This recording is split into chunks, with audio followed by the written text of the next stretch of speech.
I got so much motherfucking design on right now. Break it down, bring it back, make it clap. I got 3 old thoughts, new guap, wear that dick. Bitches on my line, and you know.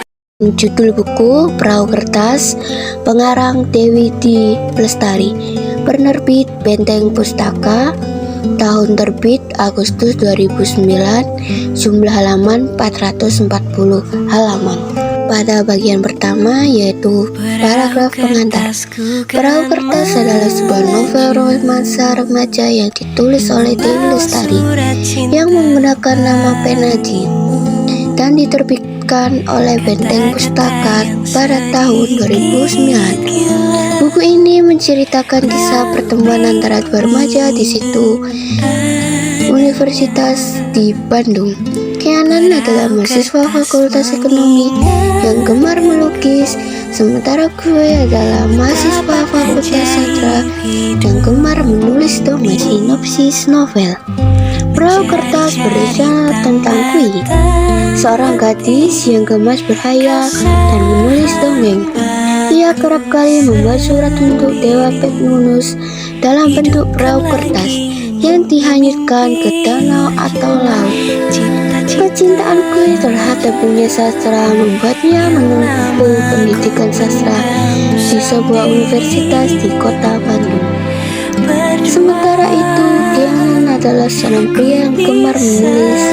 Setelah singgah di Amsterdam bersama sang nenek, Kianan akhirnya kembali ke Indonesia dan menggenggam pendidikan di kota Bandung.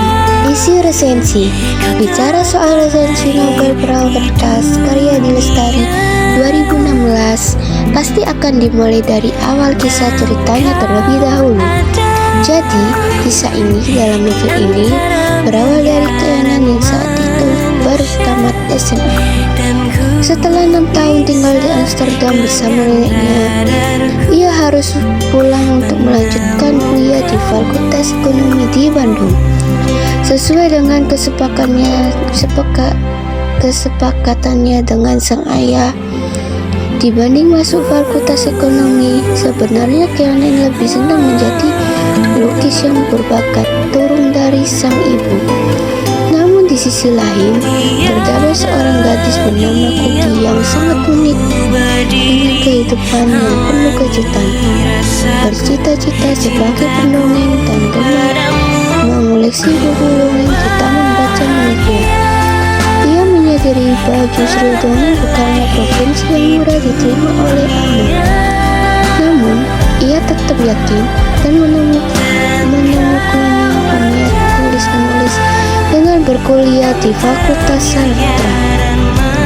Akhirnya Kianan dan Kuki saling bertemu berbakat dan Eko yang merupakan sepupu Kianan dan teman kecil Kui. Seiring berjalan waktu, mereka berdua saling mengagumi satu sama lain hingga disadari muncul benih-benih cinta. Sejak saat itulah kisah persahabatan dan percintaan mereka dimulai bumi dengan berbagai kejutan.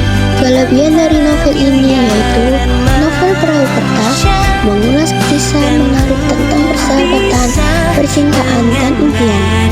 Karya tulis ini membuat kisah realistis yang terkerap dialami oleh kebanyakan remaja. Alur cerita Perahu Kertas juga runtuh, sehingga nyaman untuk dibaca. Di sisi lain, penulis novel ini menggunakan bahasa yang mudah dimengerti oleh pembaca. Apa yang orang bilang realistis, belum tentu sama apa yang kita pikirin.